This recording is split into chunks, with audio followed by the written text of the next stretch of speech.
Ouvintes da Rádio Web Fogo e Glória, Deus abençoe vocês em nome de Jesus. Vamos ficar de pé nessa manhã, vamos fazer uma oração. Querido Deus e eterno Pai, Espírito Santo, nessa manhã nós entramos na tua santa, eterna e poderosa presença. Meu Pai, eu quero te louvar, te engrandecer, te agradecer por essa semana, meu Deus.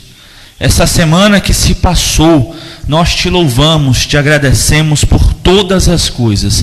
Nós sabemos que o Senhor é bom e a tua misericórdia, ela dura para sempre.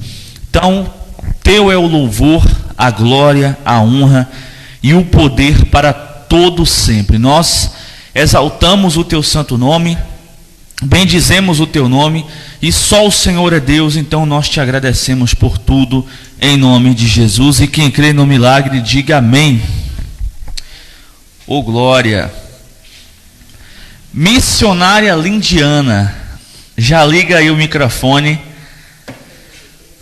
Da semana passada, a senhora lembra o que a gente... Pode sentar, gente.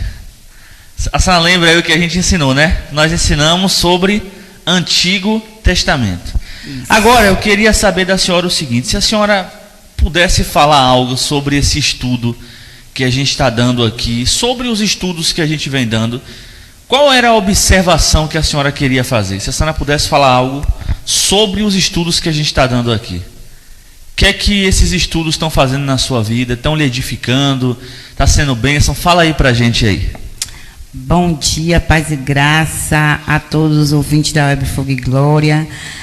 Missionário, para mim é gratificante estar participando, né, desse estudo bíblico. A minha vida, meu ministério, ele foi renovado através desses estudos. Então, eu só tenho assim que agradecer primeiramente a Deus e ao Senhor que está aqui sempre nos ajudando, né, a entender mais a palavra de Deus. E tinha várias coisas que eu tinha dúvidas, e aqui as minhas dúvidas elas foram tiradas. Então, meu ministério, através desse estudo aqui, cresceu para a honra e glória do Senhor. Olha aí que bênção. Glória a Deus. Deus é bom. Deus abençoe aí a todo o pessoal que está me acompanhando também pela Rádio Web. Leide aí do Alto do Rosário, bom dia, missionário, paz do Senhor, tá ligado aí, né, Leide? Ana Cláudia, Deus abençoe a todos em nome de Jesus. Semana passada, nós aprendemos aqui sobre Antigo Testamento. A gente aprendeu sobre os livros históricos, livros poéticos, livros proféticos, profetas maiores, profetas menores. Aprendemos sobre a diferença entre Antigo Testamento e Novo Testamento, Antiga Aliança e Nova Aliança. Nós aprendemos sobre isso também. Enfim, a Bíblia, ela é um livro de muitas revelações, muitas peculiaridades. E só estudando mesmo um curso de teologia profundamente, para você entender alguns pontos da Bíblia. Até porque às vezes a gente lê um versículo, a gente lê um texto, e não é exatamente aquilo que está falando. Muitas vezes a gente lê um texto, porém é muito mais amplo do que aquilo, muito mais profundo. E é por isso que nós temos que ter a humildade de estudar, sentar para aprender. Fecha a porta aí, Obrera Rosa. Novo Testamento. Estava só esperando a senhora aqui para a gente começar o negócio forte aqui, viu? Vai ser profundo aqui hoje. Bom dia, abram aí as suas apostilas na página de número 6. Manete, a senhora pode encostar um pouquinho aí? A senhora lê com a missionária Lindiana. A irmã aqui também, se puder encostar aí. Que é bom que tem gente aqui com apostila, né? A gente encosta e... É verdade, faz a leitura. Você que está me ouvindo aí, diretamente da Rádio Web, mande um zap para mim, 8229-1837, 8229-1837. Se tiver dúvida, perguntem. O Novo Testamento, página de número 6, acharam aí? Rapaz, como é bom vocês terem a apostila, viu? Que eu não preciso ler devagar, nem preciso... Então vamos lá. Tem 27 livros, foi escrito em grego? Aí tá rápido demais. Ó, tem 27 livros, foi escrito em grego. Não no grego clássico dos eruditos, mas do povo comum, chamado koiné. Primeira coisa, o Antigo Testamento, página 6, Obreira Rosa, viu? Achou aí? O Antigo Testamento, ele foi escrito em aramaico e em hebraico, duas línguas diferentes. A grande parte foi escrita em hebraico e uma parte pequena ali foi escrito no aramaico. O hebraico era a língua mais falada, até mesmo pelo próprio Deus Todo-Poderoso, né? Que ele se comunicava com o povo de Israel através da língua hebraica. E o grego, aqui o Novo Testamento, tinha duas línguas naquela época, dois tipos de grego. O clássico, que era o grego dos eruditos, é como se fosse assim, um idioma que era falado pelo povo rico, pelo povo que tinha condições, que tinha posses, as pessoas que se consideravam mais conhecidas, mais eruditas, e tinha o chamado koiné. É como se fosse assim, tem a linguagem formal, que a gente conhece, e a linguagem informal. Por exemplo, na linguagem formal o nome da pessoa é José Raimundo. Na linguagem informal é o quê? Zé. Pronto. Vocês entenderam agora? O clássico significa uma linguagem mais erudita, entendeu? Que os nobres falavam, o pessoal que era mais rico. E tinha também a língua popular, que era chamada de grego koiné, ou seja, era uma língua mais simples que todo o povo falava. Vamos lá. Seus 27 livros também estão classificados em 4 grupos, conforme o assunto a que pertencem: biografia, história e epístolas. Entre essas, né, então a epístola de João, a epístola de Paulo e etc. Vamos passar a página aí.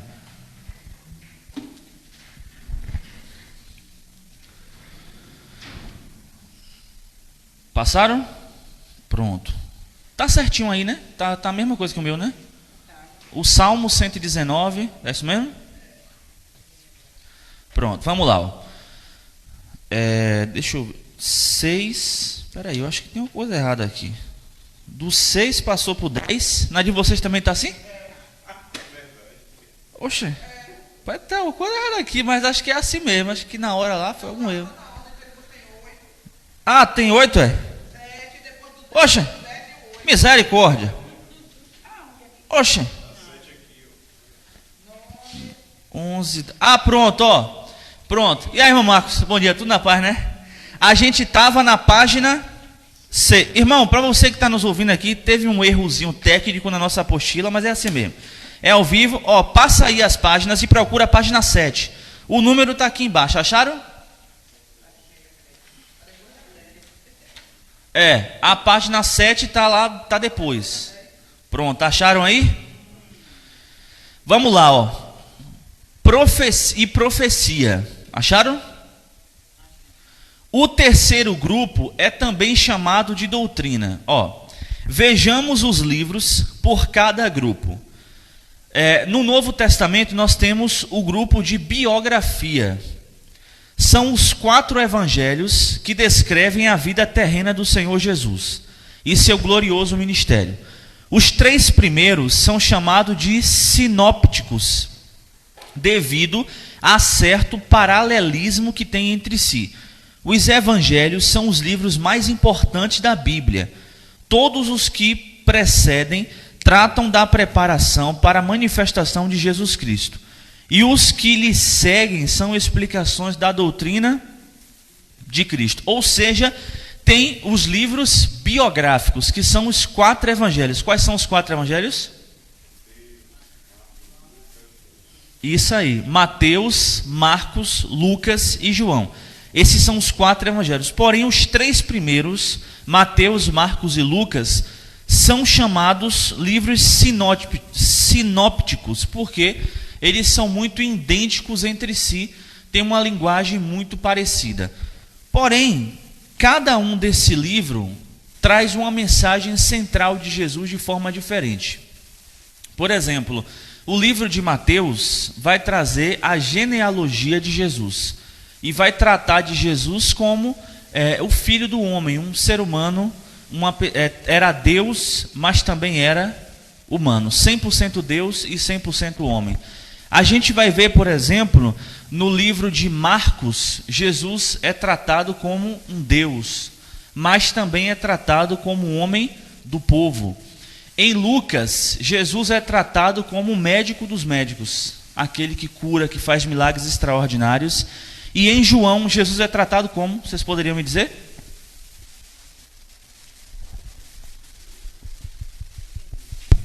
E aí? Qual que é a mensagem central de João sobre Jesus? É isso aí mesmo.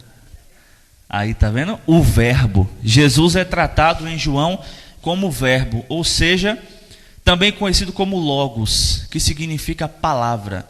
Ou seja, em João, Jesus é tratado como criador dos universos, o criador do mundo, aquele que estava no início de toda a criação. E se não fosse por ele, nada do que existe, existiria. Entenderam? Vamos lá, ó. Letra B. História. História é o livro de Atos dos Apóstolos. Registra a história da igreja primitiva e seu viver. A propagação do evangelho, tudo através do Espírito Santo, conforme Jesus prometera. Eu acredito que esse livro, porque Atos dos Apóstolos foi colocado por quem fez essas escrituras aí da Bíblia, tipo assim, não a escritura em si, mas só o título dos livros, né, que foi a Igreja Católica. Mas na verdade não são Atos dos Apóstolos, são Atos do Espírito Santo. Isso deveria estar escrito lá, Atos do Espírito Santo, porque nos 4 evangelhos a gente vê a manifestação de Jesus e do Deus Pai. Porém, em Atos a gente vê a manifestação do Espírito Santo. Existiram 3 tempos na face da terra. O primeiro tempo foi operado pelo Deus Pai Todo-Poderoso. O segundo tempo foi operado por Jesus. E o terceiro tempo foi operado por quem? Pelo Espírito Santo. E nós vivemos em qual tempo? Exatamente. Nós vivemos no tempo que está sendo operado pelo Espírito Santo. Então quem está aqui com a gente é o Espírito Santo. Amém? Tem também aqui epístolas, letra C. São 21 as epístolas ou cartas. Tanto epístola quanto carta é a mesma coisa. Vão de Romanos a Judas, contém a doutrina da igreja. Irmãos, tem gente que fala assim, como é que pode Judas morreu e escreveu uma epístola? Mas vocês sabem que essa epístola aqui não foi escrita por Judas, apóstolo de Jesus, né? Isso aqui não foi escrito por Judas Iscariotes, foi escrito por outro. Irmãos, eu vou falar um negócio para vocês aqui, já que é teologia a gente está aprendendo. Uma vez eu encontrei um livro, que esse livro contava uma história paralela à Bíblia. E nesse livro dizia que Judas na verdade não se suicidou. Que Judas, na verdade, ele passou até o resto da vida dele em um lugar meio que escondido, só que ele não voltou a ser discípulo de Jesus, não porque, bom dia profeta, Pai Senhor, não porque Jesus não iria perdoá-lo, mas porque as pessoas não iriam perdoá-lo. Mas isso é uma história paralela à Bíblia. O que a gente tem que ficar é com o quê? É isso aí, a gente tem que ficar com o que está escrito. Se a Bíblia diz que ele se suicidou, é porque ele se suicidou. Amém? Porque tem esses livros, né, que são chamados livros apócrifos, que eu até ensinei para vocês aqui. Trazem visões, por exemplo, de Jesus e Maria Madalena, que eu não vou falar isso aqui, até porque se eu falar, não posso falar aqui ao vivo. Vamos lá, As epístolas são quantas? 21 epístolas. 9 epístolas são dirigidas a igrejas. Romanos a 2 Tessalonicenses. Em cada epístola dessa, por exemplo, 1 Coríntios, 2 Coríntios, Romanos. Irmãos, abra sua Bíblia em Romanos. Vou mostrar uma coisa para vocês. Você quer ver outra coisa aqui muito, muito interessante? Cada epístola, por exemplo, Romanos é para as igrejas, 1 Coríntios é para a igreja de Corinto, 2 Coríntios, Tessalonicenses, para a igreja que estava em Tessalônica. A gente vai ver lá em Apocalipse, por exemplo, Jesus dizendo assim, ó, eis que eu envio a mensagem para o anjo das 7 igrejas, para cada anjo de cada igreja. Aí tem gente que vai dizer assim, missionário, deveria existir uma igreja só, porque Deus considera todas as igrejas como um povo só. Será que é realmente isso? Se Jesus considerasse todas as igrejas do mundo como um único povo, Jesus não ia mandar 7 cartas para 7 igrejas diferentes. Ele ia falar o quê? Eu vou falar uma coisa só, porque tudo é um povo só. Só que na verdade não é assim. Essa igreja aqui, quem é o pastor dela? O bispo Paulo. Então o bispo Paulo vai dar conta a Deus dessa igreja aqui. Amém? Aí lá tem outra igreja lá, que o pastor vai dar conta, porque cada povo tem seu pastor, é um rebanho diferente. Amém? Quando a gente observa aqui, ó, veja aí, Romanos capítulo 1, verso 1. Paulo, servo de Jesus Cristo, chamado para apóstolo, separado para o evangelho de Deus, o qual antes prometeu pelos seus profetas nas santas escrituras, acerca de seu filho, que nasceu da descendência de Davi, segundo a carne, declarado filho de Deus em poder, segundo o Espírito de santidade, de santificação, pela ressurreição dos mortos, Jesus Cristo nosso Senhor. Veja aqui agora no verso de número 13. Não quero, porém, irmãos, que ignoreis que muitas vezes propus ir ter convosco, mas até agora tenho sido impedido, para também ter entre vós algum fruto, como também entre os demais gentios. Eu sou devedor tanto a gregos como a bárbaros, tanto a sábios como a ignorantes. Interessante que a própria Bíblia, ela fala sobre os bárbaros, né? E vocês sabem que na história, os bárbaros que derrubaram o Império Romano. Roma, eles diziam assim, esses guerreiros aí são malucos, isso aí nunca vai vencer a gente. Aí os bárbaros eram esforçados, eram guerreiros, eram poderosos, sabiam lutar. E aí eles derrubaram o Império Romano. Olha que coisa terrível. Essa história é top demais, ó. Verso de número, deixa eu procurar aqui para vocês, ó. 24, verso 24. Por isso também Deus os entregou às concupiscências de seus corações, à imundícia, para desonrarem seus corpos entre si. Pois estes mudaram a verdade de Deus em mentira, e honraram e serviram mais a criatura do que o Criador, que é bendito eternamente. Amém. Por isso Deus os abandonou às paixões infames, porque até suas mulheres mudaram o uso natural no contrário à natureza. Ou seja, o que é mudar o uso natural à natureza? O certo é que a mulher se relacione com o homem. Porém, nessa época que as mulheres estavam se relacionando com outras mulheres, que isso aqui era algo muito comum em Roma. 27. E semelhante também os homens, deixando o uso natural da mulher, se inflamaram em sua sensualidade uns para com os outros, homens com homens, cometendo torpeza e recebendo em si mesmos a recompensa que convinha ao seu erro. E como eles não se importaram de ter conhecimento de Deus, assim Deus os entregou a um sentimento perverso para fazerem coisas que não convêm.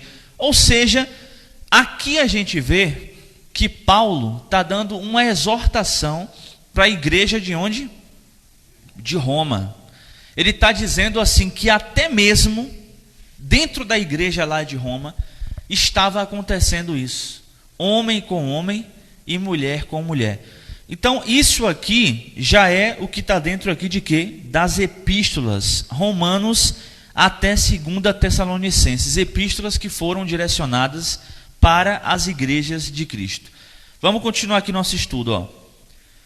São dirigidas a indivíduos. 1 Timóteo a Filemon.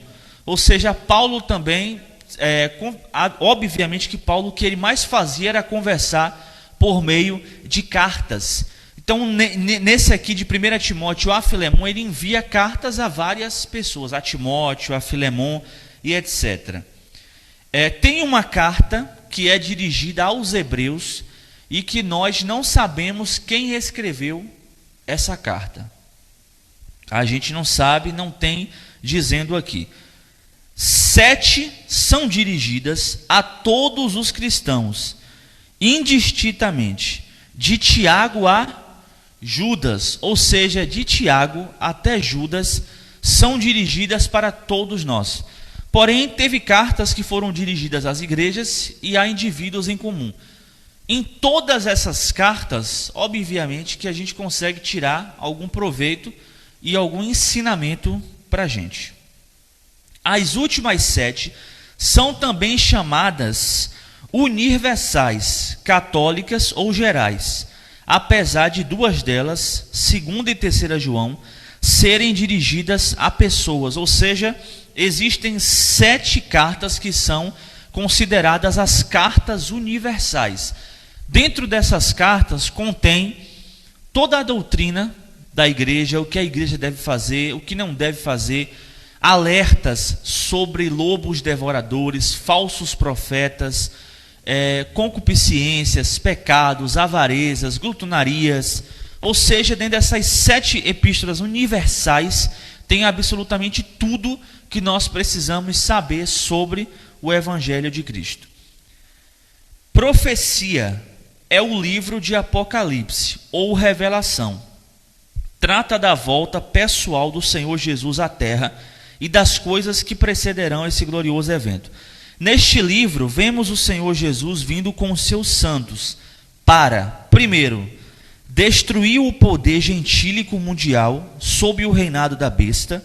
Segundo, livrar Israel, que estará no centro da grande tribulação, julgar as nações e estabelecer o seu reino milenar. Quando Jesus veio à terra, a terra estava sobre o domínio do Império Romano. Na verdade, o Império Romano, ele domina até hoje. Até hoje o Império Romano domina. Como é que o Império Romano domina? Através da Igreja Católica Apostólica Romana. Qual é a maior igreja hoje do mundo? É a Igreja Católica. Qual é a maior religião do mundo? É o cristianismo. Que vem da onde? Da Igreja Católica. Nós saímos da Igreja Católica através de uma divisão, não de uma rebelião. Na Bíblia nos traz duas coisas diferentes. A Bíblia fala sobre rebelião e a Bíblia fala sobre divisão. O que é uma rebelião? Por exemplo, alguém que sai da igreja aqui e abre uma igreja para tentar destruir a gente. Isso é o quê? Uma rebelião. Porque a pessoa está com o espírito de Satanás, ela está com o espírito de Lúcifer. Todo mundo que se levanta para falar mal do seu pastor, desde que o seu pastor esteja correto no que está fazendo, por exemplo, o pastor está correto, está servindo a Deus direitinho, vai para o monte, busca pela vida das pessoas, e mesmo assim tem alguém ali que começa a se levantar contra a liderança. Isso é um espírito de Lúcifer, um espírito de querer tomar o poder do pastor, destruir a igreja e etc. E isso pode ser um espírito que pode entrar em qualquer pessoa, seja em líderes e até mesmo no próprio povo. E geralmente esse espírito ataca mais quem é liderança, obreiros, diáconos, missionários, pastores auxiliares, que se levantam para tentar derrubar a sua própria liderança. Porque o diabo era o quê? Um líder. É ou não é? O diabo não era um líder? Então, Lúcifer era um líder, ele liderava, ele era líder de vários anjos. E ele tinha persuasão, ele sabia falar bem, então ele convenceu os anjos. E eu vou falar um negócio para vocês, viu? Imagina só qual foi o discurso que Lúcifer fez. Porque uma coisa é você estar perto, porque os anjos estavam próximos a Deus, podiam adorar, estavam no céu, e mesmo assim o diabo conseguiu convencer eles. Então olha que o diabo era persuasivo no que falava. É ou não é? Então, quando Jesus veio à Terra, estava no período do Império Romano. Todo mundo achou que Jesus ia derrubar o Império Romano, ia criar uma revolução, ia pegar a espada, ia lá e ia matar todo mundo. Se ele quisesse fazer isso, ele fazia. Sim ou não? Num estalar de dedos. E outra coisa, lá em João, abra sua Bíblia aí, em João capítulo de número 17. João capítulo 17.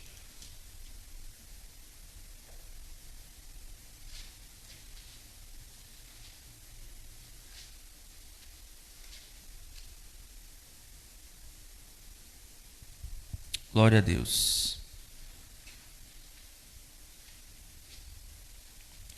João capítulo 18. João 18, verso de número 5. Todo mundo achou aí? Responderam-lhe a Jesus Nazareno. Disse-lhes Jesus: sou eu. E Judas, que o traía, estava com eles. Quando, pois, lhes disse: sou eu, recuaram e caíram todos por terra. Vocês entenderam aqui o que aconteceu? Perguntaram assim, quem é Jesus aqui, o Nazareno? Aí Jesus disse assim, eu sou. Porque nenhum judeu poderia falar eu sou. Porque quando Deus foi até Moisés, o que foi que Deus falou com Moisés? Eu sou o que sou. Ou ele também disse assim, qual é o seu nome? Diga, o eu sou me enviou. Ou seja, o eu sou era um pronome de Deus. Só Deus poderia falar.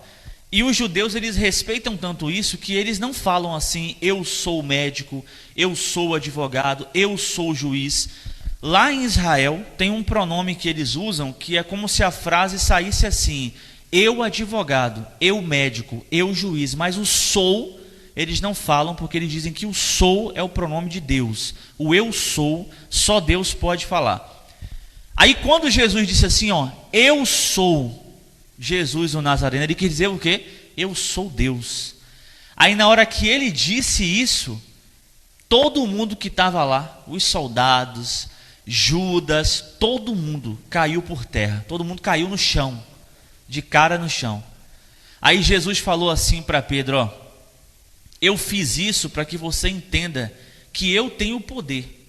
Então guarde sua espada, porque eu estou indo porque eu quero, não porque alguém está vindo aqui me pegar.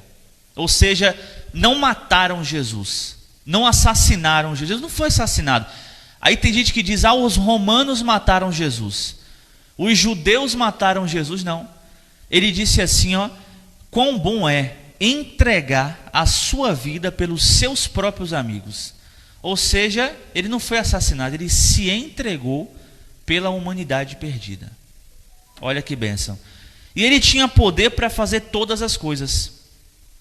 Ou seja, se ele falasse assim, Pai, envia agora vários anjos, entre em Roma e faça com que esses anjos matem todo o exército de Roma. O que era que acontecia? Morriam todos em um estalar de dedos. Porque o próprio rei Josafá, quando foi instigado por Senaqueribe falou, vou entrar aí, vou matar todo o povo de Israel, vou destruir tudo. Aí ele foi lá e falou, Senhor, me ajude, envie um anjo. Ele levou as cartas de afronta. Aí Deus falou, eu não vou enviar nem 2 anjos, vai ser um só um.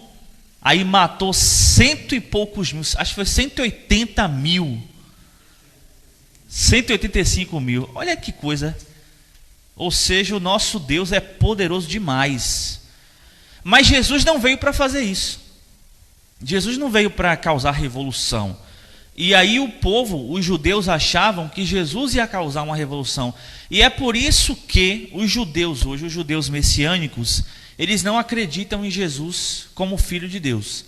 Eles não acreditam que Jesus foi o Filho de Deus, enviado, o Messias. Aí eles esperam ainda que um Messias venha e que liberte eles, livre eles, o que não vai acontecer. Porque Jesus já veio. Só que todas as profecias que estavam descritas nos livros antigos, Isaías, Ezequias, Jeremias, todas essas profecias apontavam também para a volta de Jesus, a vinda de Jesus à terra e também acontecimentos que se dariam após a sua vinda, quando ele voltasse. Ou seja, quando dizia que Jesus ele ia destruir o poder maligno, ia libertar o povo, não estava dizendo que Jesus ia libertar o povo de Roma. Estava dizendo que Jesus ia libertar o povo espiritualmente. Jesus ia livrá-los da garra do diabo, Jesus ia livrá-los da enfermidade, do mal. E aí os judeus não entenderam isso, infelizmente, né? Os livros do Novo Testamento também não estão situados em ordens cronológicas, pelas mesmas razões impostas ao tratarmos no Antigo Testamento. O tema central da Bíblia. Jesus é o tema central da Bíblia. Ele mesmo declara em Lucas capítulo 24, verso 44. Abra a sua Bíblia aí. Lucas, capítulo de número 24, verso de número 44. Glória a Deus.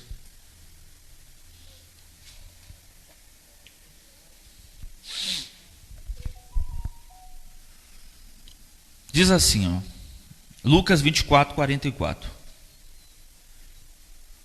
E disse-lhes: são estas as palavras que vos disse, estando ainda convosco, que convia que se cumprisse tudo o que de mim está onde? Escrito na lei de Moisés, nos profetas e nos salmos. Ou seja, nos profetas, nos salmos, na lei, está escrevendo sobre quem? Sobre Jesus. Como eu falei para vocês aqui semana passada, o tema central do Antigo Testamento é Jesus vai vir. E o tema central do Novo Testamento é o quê? Jesus voltará. Então, no Novo Testamento, Jesus já veio, mas ele vai retornar para a sua igreja. Vamos aqui para a página 8. Só vocês passarem aí essa página, que aí agora está certo.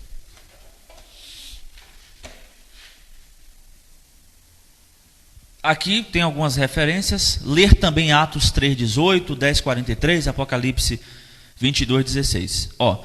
Se olharmos de perto, veremos que em tipos, figuras, símbolos e profecias, ele ocupa o lugar central das Escrituras. Isso, além da sua manifestação, como está registrada em todo o Novo Testamento. Ou seja, várias vezes, quando a Bíblia usa figuras de linguagem, está falando sobre Jesus, símbolos, está apontando para Jesus.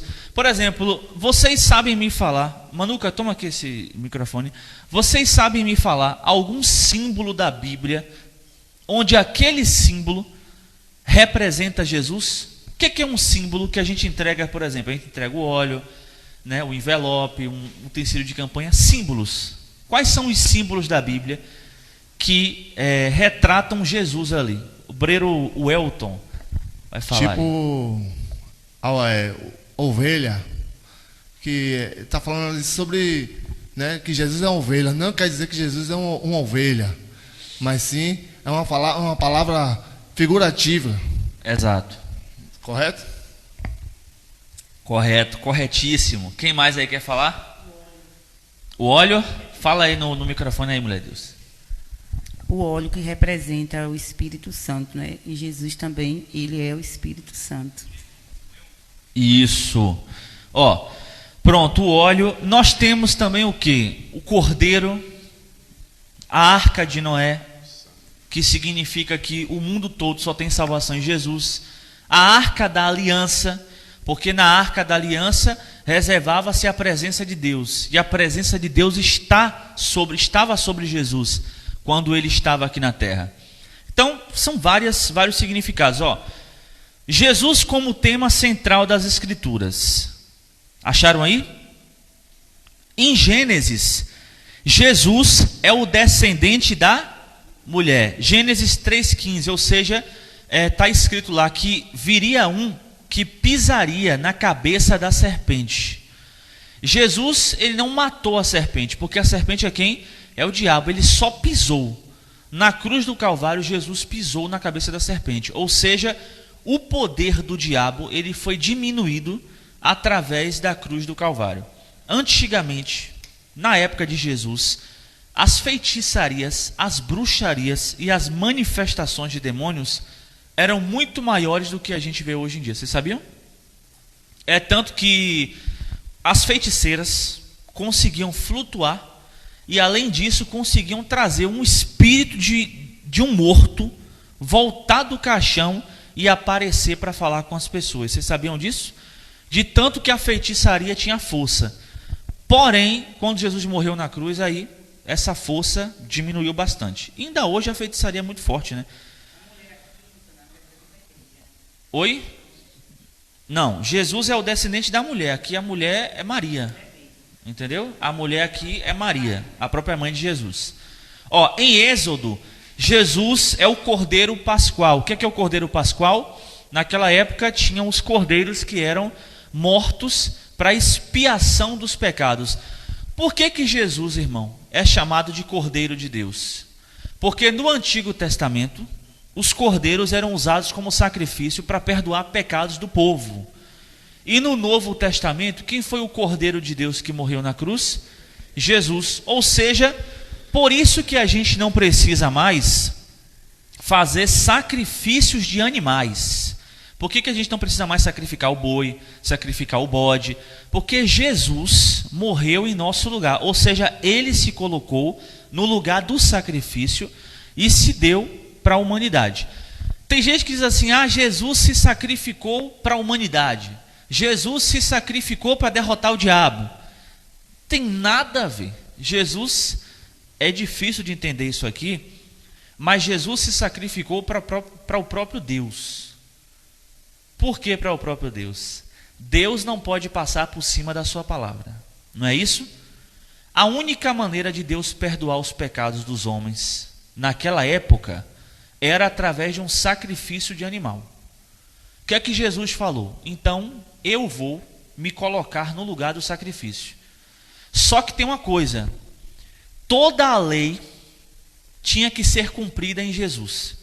Jesus disse assim: eu não vim para abolir a lei, eu vim para cumpri-la. Por que a gente não está mais no tempo da lei, e sim no tempo da graça? Porque Jesus cumpriu a lei por nós. E na lei dizia que deveria ter um sacrifício. Aí Jesus foi lá, se sacrificou para cumprir a própria palavra de Deus. Por exemplo, vamos supor que o bispo aqui fala que não pode adulterar. Aí eu vou lá e adultero, e ele passa a mão pela minha cabeça. Está certo isso? Não. Por que não está certo? Porque a igreja tem um fundamento, a igreja tem uma norma, e essa norma, essa doutrina deve ser cumprida da maneira correta. Foi isso que Jesus fez. O Pai, o Deus Todo-Poderoso, estipulou o sacrifício.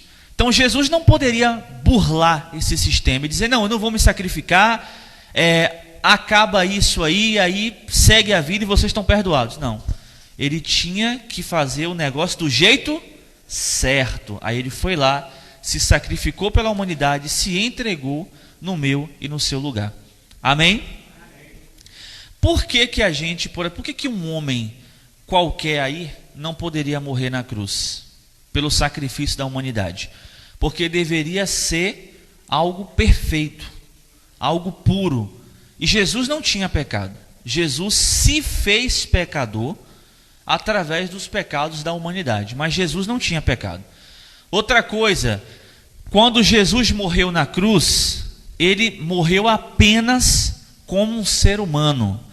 A Igreja Católica costuma dizer assim: Jesus, Deus morreu na cruz por nós.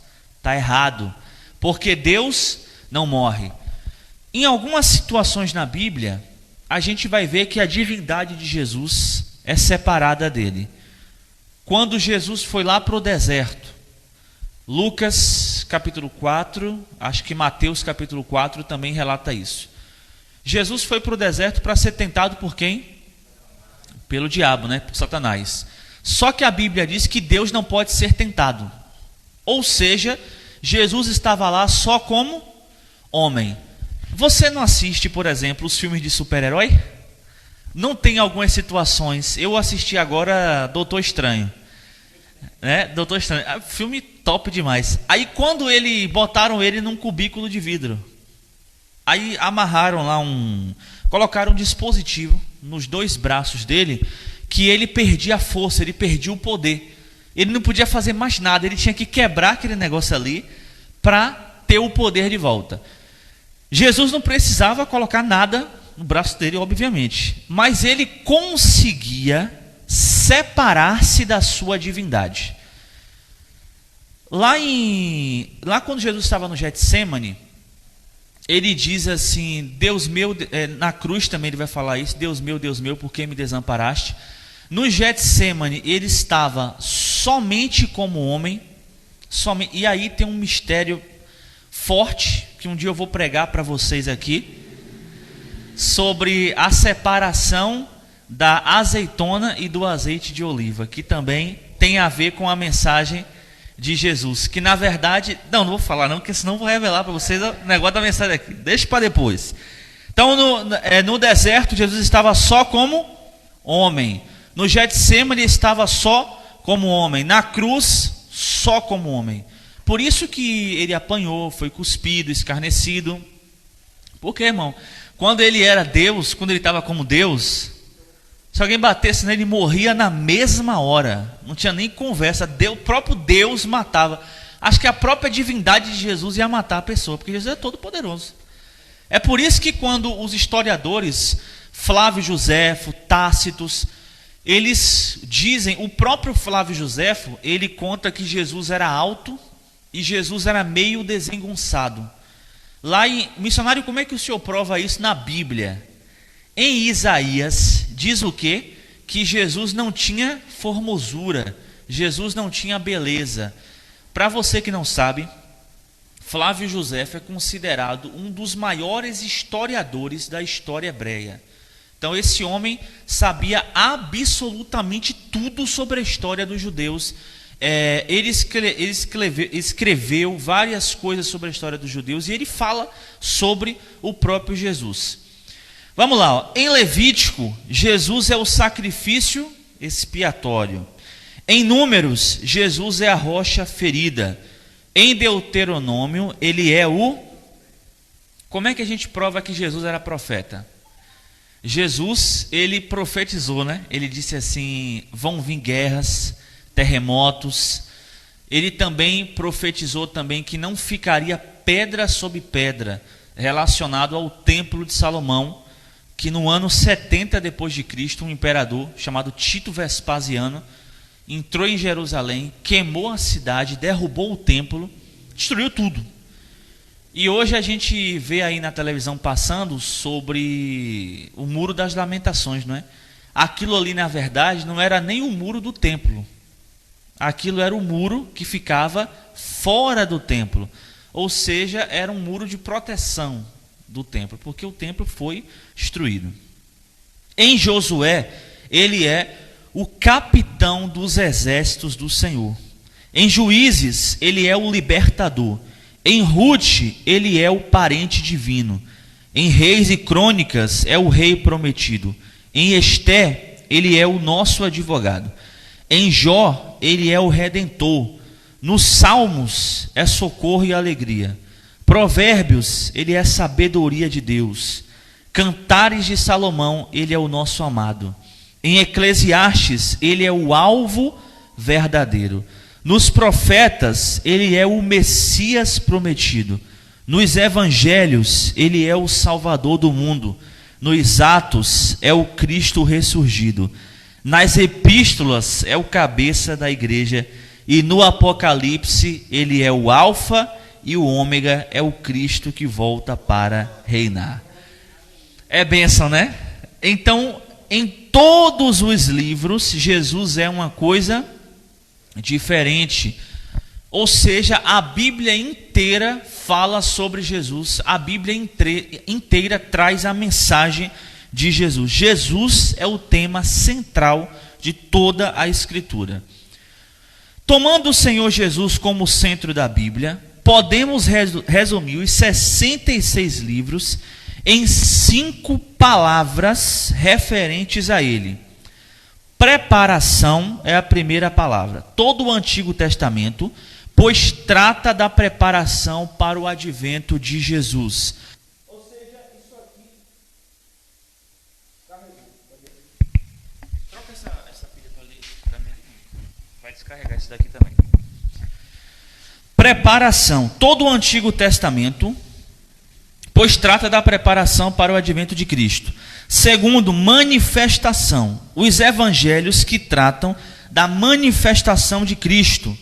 Terceiro, propagação. O livro de Atos que trata da propagação de Cristo. Explanação. As epístolas que são a explanação da doutrina de Cristo. E consumação. O livro de Apocalipse que trata da consumação de todas as coisas preditas através de Cristo. Portanto, as Escrituras sem Jesus seriam como a física sem a matéria, ou a matemática sem os números. Então, Jesus é o tema central da onde? Da Bíblia Sagrada. Alguns fatos e particularidades da Bíblia. É tanta palavra difícil que eu me atrapalho toda hora. Antes a Bíblia não era dividida em capítulos e versículos. Como eu falei para vocês semana passada, a Bíblia era inteira um rolo, um texto gigantesco. Aí chegou um cara e decidiu dividir em capítulos e versículos. A divisão em capítulos foi feita no ano de 1250 pelo cardeal Hugo de Saint-Cher, abade dominicano e estudioso das Escrituras. Ou seja, as Escrituras foram divididas em capítulos e em versículos por esse cara aqui chamado Hugo, que era um cardeal da Igreja Católica. A divisão em versículos foi feita de 2 vezes. O Antigo Testamento, em 1445, pelo Rabi Natan. O Novo Testamento, em 1551, por Robert Stevens, um impressor de Paris. Stevens publicou a primeira Bíblia, chamada Vulgata Latina, dividida em capítulos e versículos em 1555. A Bíblia, pode sentar, viu, Manuca? Tá tranquilo aí, pode sentar. A Bíblia, ela passou por várias traduções. Um escreveu uma coisa, outro escreveu outra tradução. Por isso que diversas vezes a gente vai ver, por exemplo, na Bíblia, uma determinada pessoa vai dizer que tinha 20.000 cavalos. Aí em outro texto vai dizer que não tinha 20.000 cavalos, que tinha 10.000 cavalos. Por que isso? Porque foram as pessoas reescrevendo a Bíblia, e nesse reescrever foram errando algumas palavrinhas, alguns textos, algumas coisas que não anula a palavra verdadeira de Deus. O que a gente tem que entender é o seguinte: muitas das vezes não foram 20.000 cavalos, mas os cavalos estavam lá. Tinham cavalos lá. Então o que a gente tem que entender é isso, não é o número. Por exemplo, em João vai dizer que tinha 2 anjos. Aí já em outro livro vai dizer que não tinha anjo. Em outro vai dizer que tinha um anjo só. Mas sabe o que é importante? É que tinha anjo lá.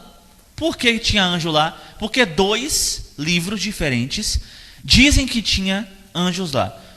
Missionário, isso é bom ou é ruim? O fato de ter essas discrepâncias entre os textos, isso é maravilhoso. Principalmente aqui, entre Mateus, Marcos, Lucas e João. As discrepâncias que tem nesses livros não são dos escritores que foram passando, reescrevendo, mas dos próprios apóstolos. Isso demonstra, sabe o quê? Que foram realmente vários escritores e foram apóstolos diferentes escrevendo. Se fosse uma pessoa só que tivesse escrito, tudo ia casar muito bem, sim ou não? A pessoa não ia se atrapalhar. Tinha 2 anjos, tinha um anjo, mas como foram apóstolos diferentes, houve aí algumas discrepâncias no texto. Quem me entende, diga amém. A gente parou aqui no 3. O Antigo Testamento tem 929 capítulos e 23.214 versículos. Vocês que estão em casa, escrevam isso aí. O Antigo Testamento tem 929 capítulos e 23.214 versículos. O Novo Testamento tem 260 capítulos e 7.959 versículos. A Bíblia toda tem 1.189 capítulos e 31.173 versículos. O número de palavras e letras depende do idioma e da versão. Ou seja, cada idioma, cada versão vai ter uma quantidade de palavras a mais ou a menos, isso aí vai depender. O maior capítulo da Bíblia é o Salmo 119. E o menor é o qual? O menor é o 117. O maior versículo está em Esté 8:9. Vamos abrir a Bíblia da gente aí? Esté 8:9, para a gente ver que versículo é esse. O que é que esse versículo fala? Esté 8:9.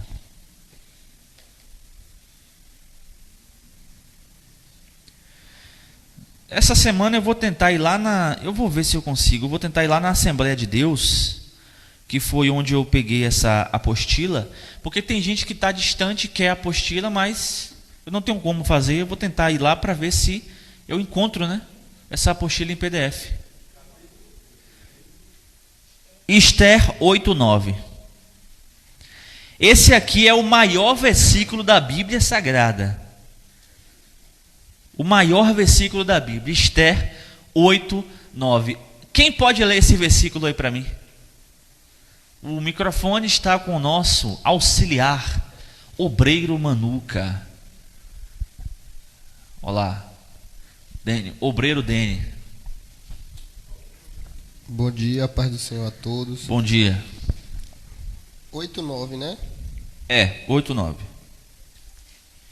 Então foram chamados os escrivães do rei, naquele mesmo tempo, no terceiro mês, que é o mês de Silvã, aos 23 dias, e se escreveu conforme a tudo quanto ordenou Mardoqueu aos judeus, como também aos sátrapas, aos governadores e aos líderes da província, que se estendem da Índia até a Etiópia, 127 províncias, a cada província segundo o seu modo de escrever, e a cada povo conforme a sua língua, como também aos judeus segundo ao seu modo de escrever e conforme a sua língua.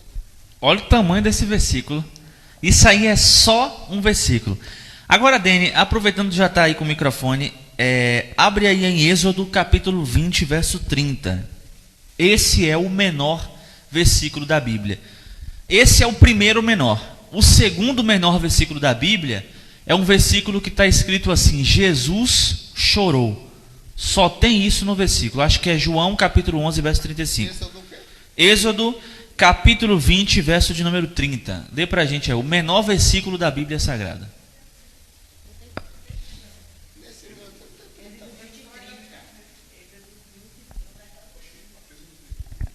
Êxodo 20, 30. Oxe! Pera aí, irmão, não tem Êxodo 20 e 30, não, que é isso, rapaz? Foi um erro aqui, um erro da apostila. Misericórdia, rapaz. Mas eu vou achar aqui para vocês,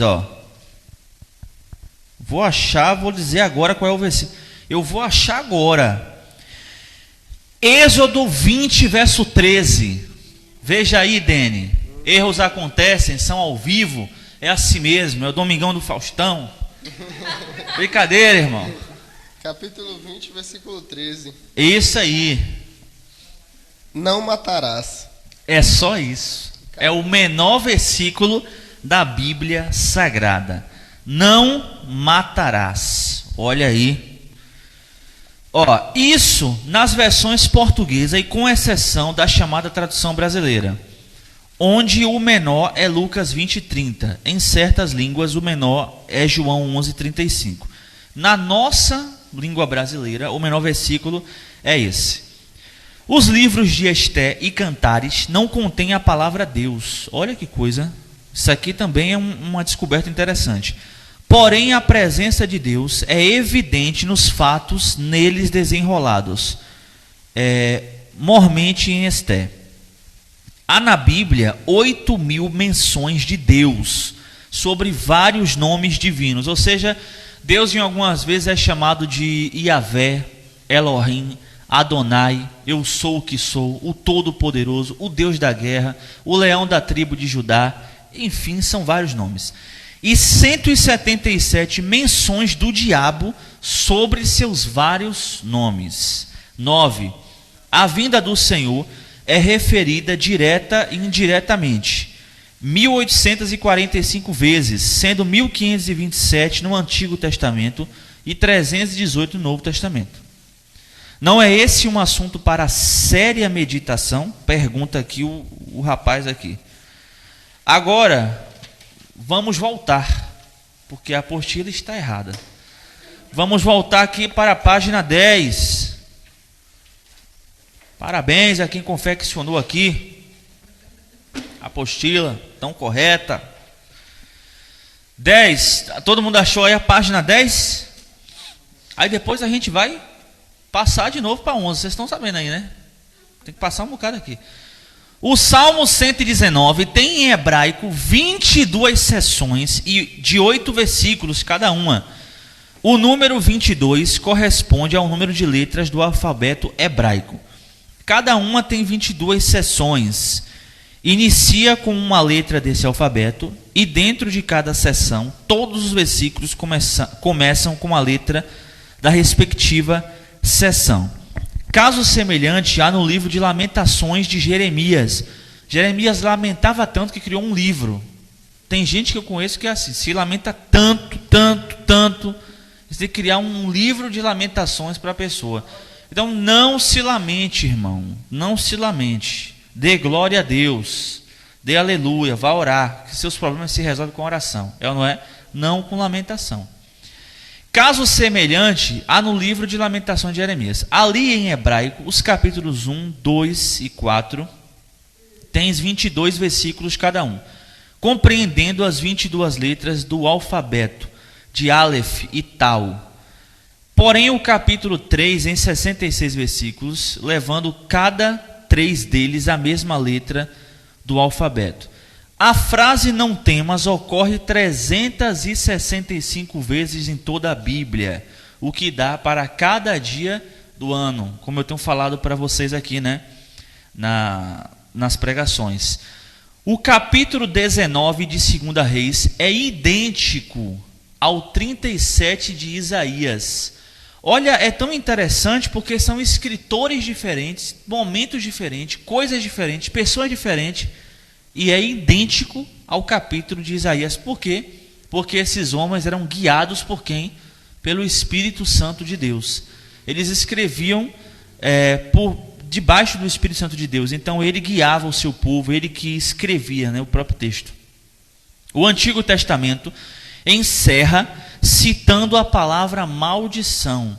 E o Novo Testamento encerra citando a expressão a graça do nosso Senhor Jesus Cristo. Ou seja, enquanto o Antigo Testamento encerra citando maldição, ou seja, o povo estava debaixo de maldição, o Novo Testamento se encerra dizendo a graça do Senhor Jesus Cristo. Ou seja, a graça de Cristo que quebra todas as maldições. Amém? A Bíblia foi o primeiro livro impresso no mundo. Vocês sabiam disso? Após a invenção do prelo. Isso deu-se em 1452 em Mogúncia, na Alemanha. Totila, né? Os números 3 e 7 predominam admiravelmente em toda a Bíblia. O nome de Jesus consta do primeiro e do último versículo do Novo Testamento. As traduções da Bíblia, toda ou em parte, até 1984, atingiram a 1.796 línguas e dialetos, ou seja, a Bíblia está traduzida em 1.796 línguas diferentes. Olha que coisa, viu? Restam ainda cerca de 1.000 línguas em que ela precisa ser traduzida. Então, tem muita gente ainda que não conhece a Bíblia, a palavra de Deus, as Escrituras.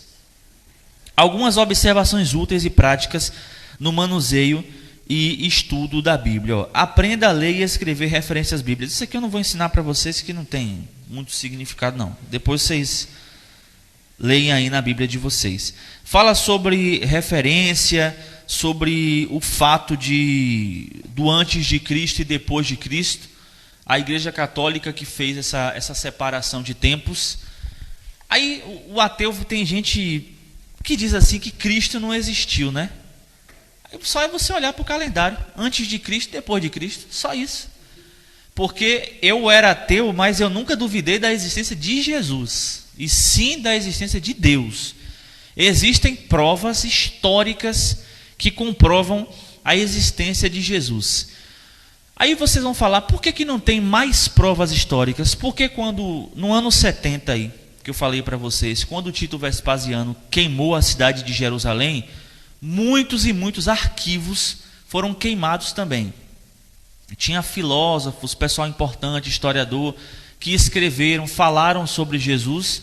Aí Tito Vespasiano foi lá, entrou, queimou tudo, destruiu, queimou os arquivos, muitas coisas foram perdidas. Na verdade, quase todos os arquivos foram perdidos lá em Israel.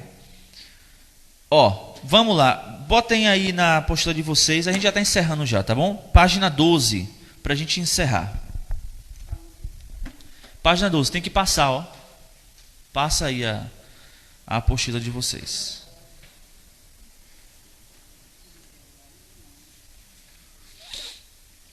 De qualquer maneira, não tem como eu dar tudo isso aqui hoje. Vai ter que ficar para a semana que vem a gente dar a outra parte. Mas para a gente encerrar aqui, A Bíblia como a palavra de Deus. Acharam? Página de número 12. Notam-se na Bíblia duas coisas: o livro e a mensagem. O estudo da Bíblia tem por finalidade principal o conhecimento principal, o conhecimento de Deus. Isto é visto desde o primeiro versículo dela, do qual se nota que tudo tem o seu centro em Deus. Que as Escrituras são de origem divina, é assunto resolvido. Deus, na sua palavra, é testemunha concernente a si mesmo. Quem tem o Espírito de Deus, deposita toda a confiança nela como a palavra de Deus, sem exigir provas nem argumentos. Ou seja, tem gente que fala assim, como é que houve uma passagem pelo Mar Vermelho? Como assim o Mar Vermelho se abriu? Irmãos, é isso que eu tenho falado para as pessoas, que Deus não é para entender, Deus é para crer. Aí você vai tentar entender a Bíblia. Eu vou tentar entender como que o povo atravessou o Mar Vermelho, como que Elias bateu a capa no mar e o mar se abriu. Você não vai conseguir compreender, porque isso é para quem crê, é para quem acredita, isso é fé. Portanto, ou seja, debaixo do ponto de vista geral, a Bíblia não pode estar sujeita a provas e argumentos. Apresentamos algumas provas da Bíblia como a palavra de Deus, não para crermos que ela é divina, mas porque cremos que ela é divina. Apresentamos agora algumas provas da origem divina da Bíblia, as quais evidenciam esse livro como a palavra de Deus. E aqui a gente encerra. Domingo que vem a gente vai continuar aqui falando sobre as coisas que evidenciam o porquê que isso aqui que está nas nossas mãos, a Bíblia, é realmente a palavra de Deus. Algumas vezes você vai se deparar, por exemplo, com um ateu que vai botar você no bolso, vai dobrar você direitinho e vai colocar você no bolso. Porque eu, quando era ateu, eu estudava em torno de 5 horas por dia para entender cada detalhe da Bíblia e falar contra o que estava escrito. Então, para tudo eu tinha uma explicação diferente, até para a criação do ser humano. Eu sabia falar absolutamente tudo sobre criacionismo e evolução. Então, é importante a gente estudar a Bíblia. Então, eu que já fui dos dois lados, eu sei combater o ateu, né? Então, é isso aí, tem que estudar a palavra certinho para a gente aprender. Claro que você não vai sair por aí brigando com os outros e debatendo a palavra de Deus, não é verdade? Mas em algum momento, por exemplo, vai ter alguém que talvez queira realmente saber, queira conhecer, porque, irmãos, aquela pessoa que está me... Quando a pessoa me pergunta só para querer me contradizer, eu não respondo. Eu não respondo nada. Mas quando eu vejo que ela realmente quer aprender, quer saber, aí eu vou ensinar. Eu não vou perder meu tempo dando nó em pingo d'água, não é verdade? Eu não vou perder meu tempo tentando convencer. Você não convence ninguém, você não muda ninguém. A pessoa só muda quando ela quer, quando ela decide. Amém? Vamos ficar de pé. Coloca a mão no seu coração, feche os seus olhos. Deus, nós te agradecemos, te louvamos por todas as coisas. Louvado seja o teu nome. Gratidão, Senhor, por mais uma manhã, por mais um estudo. Leva os teus filhos para casa em paz e dá para todos eles um ótimo dia, em nome de Jesus. Quem crê no milagre, diga amém.